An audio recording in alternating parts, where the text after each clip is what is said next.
Shalom, shalom peuple de Dieu. Une fois de plus, je rends grâce à Dieu pour son partage. Je rends grâce à Dieu pour vous qui êtes connectés.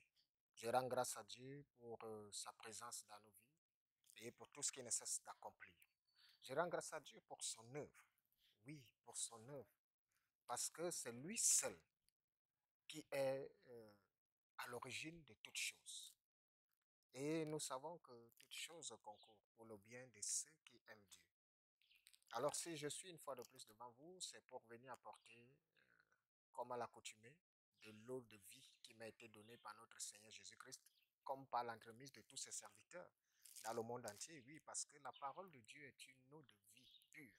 Lorsqu'elle est distillée selon la volonté de Dieu et selon la révélation qui nous vient tout droit de notre Seigneur Jésus-Christ, alors elle produit des résultats escomptés et elle apporte des changements radicaux dans la vie de tout être humain. Oui, parce que tu peux être devant la présence du Seigneur et il ne change pas quelque chose. Tu ne peux pas être connecté à son partage et rien ne change dans ta vie. Pourquoi? Parce que le Saint-Esprit est établi dans nos vies. Alors aujourd'hui, je suis venu pour t'exhorter. Oui, par exhortation. Pourquoi? Parce que depuis un certain temps, vous vous demandez, mais celui-là, ce jeune prophète-là, d'où vient-il? Qui est-il?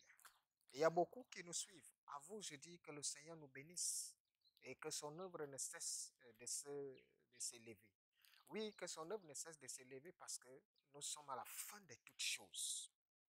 Et nous devons être tous connectés à son partage, car vous connaîtrez la vérité et la vérité vous affranchira. Jean 8, verset 32. Je viens parler au peuple de Dieu une fois de plus que tu es, en te disant, lorsque je viens ici, là, je ne viens pas ici en tant que juge. Je ne viens pas juger les gens. Je ne viens pas condamner des gens. Je ne viens pas critiquer les gens. Je viens te révéler ce qui m'a été donné. Parce que moi-même, je ne comprends pas comment je fais pour me retrouver là, mais je suis là. Cela m'a été imposé par notre Seigneur Jésus-Christ. C'est-à-dire que j'aime toujours te raconter. C'est vrai que ça agace d'aucuns, mais je te raconterai toujours. Je ne travaille pas pour Dieu depuis 8 ans.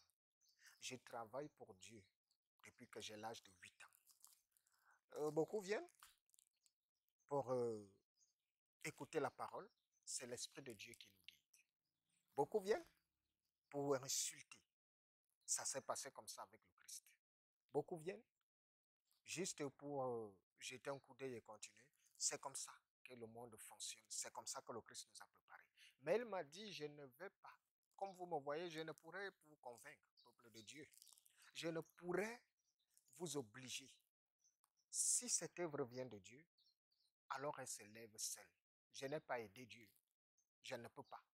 Si cette œuvre vient de moi, elle s'éteindra seule. Parce que je suis venu ici te parler, selon qui m'a été donné, des pères spirituels. Des pères spirituels aujourd'hui, beaucoup sont mécontents de ce fait, beaucoup, ça va dans tous les sens. Mais tout ce que je voudrais vous dire, c'est que je ne parle que de ce qui m'a été donné et sur le témoin des Saintes Écritures. Libre aux uns et aux autres d'interpréter comme ils veulent. Mais moi, je parle d'abord sur la base des Saintes Écritures. L'apôtre Paul, dans le livre des Galates, chapitre 1, du 11e verset au 22e verset, lui-même s'est réjoui. L'apôtre Paul lui-même, il déclare au verset 11 que je vous le déclare, frère, l'évangile qui a été annoncé par moi n'est pas de l'homme, car je ne l'ai ni reçu ni appris d'un homme, mais par la révélation de Jésus-Christ. Voilà ce que l'apôtre Paul déclare sur le mandat qui lui a été donné. Qu'il n'est pas allé pour apprendre Christ chez les apôtres qui étaient avant lui. Il n'allait nulle part. Or, n'oublions pas que Paul, lui, il a fait l'école de Gamaël, l'école de la loi. Mais quand il a fallu connaître Christ, il n'a pas marché avec Christ, mais cela lui a été donné. Par conséquent, il n'a pas eu de père spirituel, mais il a eu des fils spirituels, Timothée et Tite. Pourquoi? Parce que, ayant fait l'école de Gamaël, il connaissait. L'école de Gamaël, c'est des écoles où il faut des fils spirituels dans tout ça. Et je te l'ai dit et je te le redirai toujours, quitte à ce que ça te plaise ou pas. Mais c'est selon le Saint Écriture.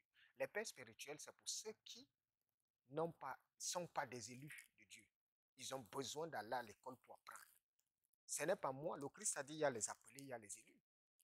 Or, quand l'Esprit de Dieu est avec toi, Jean chapitre 14, 26, le Christ a déclaré que le Saint-Esprit vous enseignera toutes choses. Par conséquent, si Christ a appelé à son œuvre, tu dois être enseigné par le Saint-Esprit.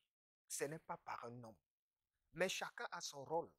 Ne confondons pas les dons avec le fait d'être élu. Nous tous, nous avons des dons que nous pouvons manifester, mais qui ne signifie pas que nous sommes tous appelés à enseigner le peuple de Dieu. Cela a choqué les uns des autres, pourtant c'est biblique. Le Seigneur m'a envoyé te parler du phénomène de parler en langue que nous méditons dans 1 Corinthiens chapitre 14. D'après ce qui est dit dans les Saintes Écritures, ce n'est pas ce qui se manifeste aujourd'hui. Le parler en langue est un don du Saint-Esprit, par conséquent, ne le biaisez pas. L'Esprit se révèle. On n'a pas à aller dans une école pour apprendre à parler en langue. On ne force pas quelqu'un, on n'apprend pas à quelqu'un à parler en langue. Lorsque c'est un don que le Saint-Esprit te donne, il se manifeste. Et Paul a bien défini comment est-ce qu'il doit se comporter en assemblée ou en particulier. Mais quand des gens bafouent ce qui est d'abord bibliquement écrit et que quand tu leur parles d'une certaine vérité, ils sont les premiers à insulter, ça veut dire que c'est l'œuvre des hommes. Rien à faire. Je parle sous le contrôle des Saintes Écritures. D'abord, parce que beaucoup veulent résumer Dieu, ils veulent cadrer Dieu. Dieu ne peut être contenu dans les Saintes Écritures. Dieu est au-delà de ça. C'est pour ça qu'il y a les appelés et il y a les élus. Les élus sont ceux à qui il révèle le mystère des choses cachées. Les appelés sont ceux qui vont à l'école pour apprendre. Ils manifestent aussi les fruits et les œuvres de l'esprit. Ne mélangeons pas les choses. Pourquoi est-ce que beaucoup sont offusqués de ça alors que c'est biblique? Je suis venu, par l'entremise de notre Seigneur, te parler du phénomène Judas, des révélations. Le monde va à sa guise, selon la compréhension des uns et des autres. Mais la révélation restera au-dessus de toutes choses. Parce que lorsque je t'ai dit Judas est le disciple le plus aimé de Christ, oh là là, beaucoup sont dans une colère sans précédent. Oh, tu veux apprendre, tu veux. Non, ce n'est pas tu veux. C'est la révélation.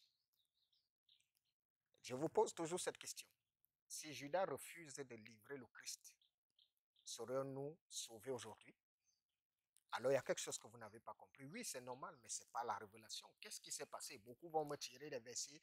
Le Christ lui-même a dit que malheur à celui qui livre le Fils de l'homme. Oui, mais le Christ ne s'adressait pas à Judas, il s'adressait à un esprit. L'esprit de la traîtrise, de la trahison. La révélation est au-dessus de toutes choses. Aujourd'hui, vous pouvez accepter ou pas. Mais si c'est Dieu qui m'a envoyé, lui seul convaincra le monde.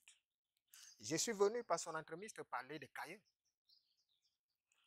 Il m'a dit, va le dire parce que personne n'a la révélation sur le signe que j'ai mis sur Caïn. Et lorsque je suis venu, j'ai dit aux gens, voilà, le Seigneur m'a dit, va leur dire que le signe de Caïn, c'est la folie. C'est parti de partout.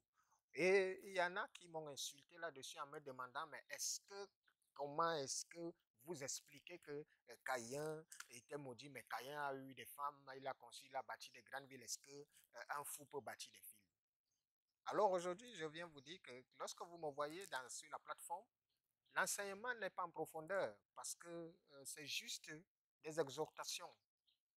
Parce que nous ne pouvons pas, s'il faille s'asseoir pour entrer, ça nous prendra des heures et des heures. Et je tiens compte des moyens des uns et des autres parce que tout le monde ne pourra pas nous suivre. Et c'est pour ça que je viens juste vous donner des petites galettes comme ça là pour que vous sachiez qu'il y a quelque chose en dessous. Mais cependant, pour éclairer ceux et l'opinion publique qui nous écoutent, sachez que le signe que Dieu mit sur Caïn, c'est la folie. Lorsque Dieu lui a dit, tu seras errant et vagabond. Maintenant, ceux qui n'ont rien compris à cette révélation, je vais vous expliquer. Lorsque, après avoir maudit Caïn, vous pensez que Caïn, la malédiction s'est accomplie sur le coup? Alors je prends donc un cas simple. Un jour, votre papa se lève et vous dit, mon fils, je te bénis. Vous croyez que la bénédiction va parler pour vous à ce moment? Il y a un temps pour que la bénédiction commence à agir. Vous êtes déjà béni, mais s'il y a un temps. Alors vous pouvez être béni, mais vous allez continuer de souffrir. Les gens vont se demander, mais pourtant tu es béni. Mais tu souffres toujours. Non, c'est parce qu'il y a un temps. C'est tout comme la malédiction. Voilà ce qui se passe dès que Dieu maudit Caïn. Caïn est rentré, il a continué sa vie, il a bâti sa vie, il a fait sa vie. Mais lorsque le temps prévu par Dieu est arrivé, la malédiction a commencé à agir. Caïn s'est levé un matin, il est sorti de chez lui, il a laissé sa femme et ses enfants. Il a commencé à errer. Et l'esprit de Caïn vit encore. Ses descendants sont là. Alors sachez une chose. Il y a deux sortes de nourriture. Il y a le lait pour les nouveaux convertis, il y a une nourriture solide. Et moi, je mélange tel que le Christ nous a préparé les deux. Il y a une nourriture, le lait, que je donne ici parce que je n'ai même pas encore commencé la profondeur des révélations. Il y a la nourriture solide qui voudrait qu'il y a certains messages. Quand je parle déjà des révélations, c'est pour des esprits élevés. Alors, je suis disposé à apporter plus d'éclaircies au peuple de Dieu qui vient parce qu'il veut connaître. Quant à ceux qui ne cessent de m'insulter, rassurez-vous, vous allez m'insulter longtemps. Mais ayez du souffle, hein, parce que du lourd arrive. Mais je vous bénis pour tout cela parce que ça me rassure lorsque je vois comment celui qui m'a envoyé m'a préparé à tout cela et m'a dit, si à moi ils l'ont fait, ne va pas t'attendre à ce qu'ils acceptent. Ne va pas t'attendre à ce qu'ils t'aiment. Ils vont te traiter de tous les noms. Et cela a commencé à se manifester dès l'instant où le Christ m'a appelé à l'âge de 8 ans, dans ma famille, partout. Je suis préparé par le Saint-Esprit. Et si je suis là aujourd'hui pour te parler, c'est parce que le Christ m'a envoyé. Le Christ est réel. Lorsque je viens te parler, si je ne te parle pas de ce que j'entends, je ne viens pas te dire que j'ai fait des songes. Le Christ me parle de façon physique. Ah oui. J'ai suivi des hommes de Dieu dire que le Christ ne se révèle pas comme ça là. Oh, dommage, oui, c'est normal. Chacun sait l'appel qu'il a eu.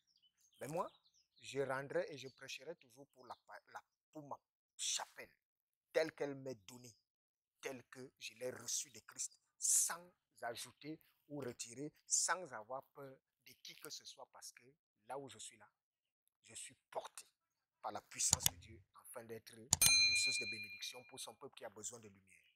Que le Seigneur nous bénisse et surtout partager. Le peuple de Dieu a soif et le temps est arrivé car nous sommes à la fin de toutes choses. Que le Seigneur nous bénisse. Shalom à vous tous.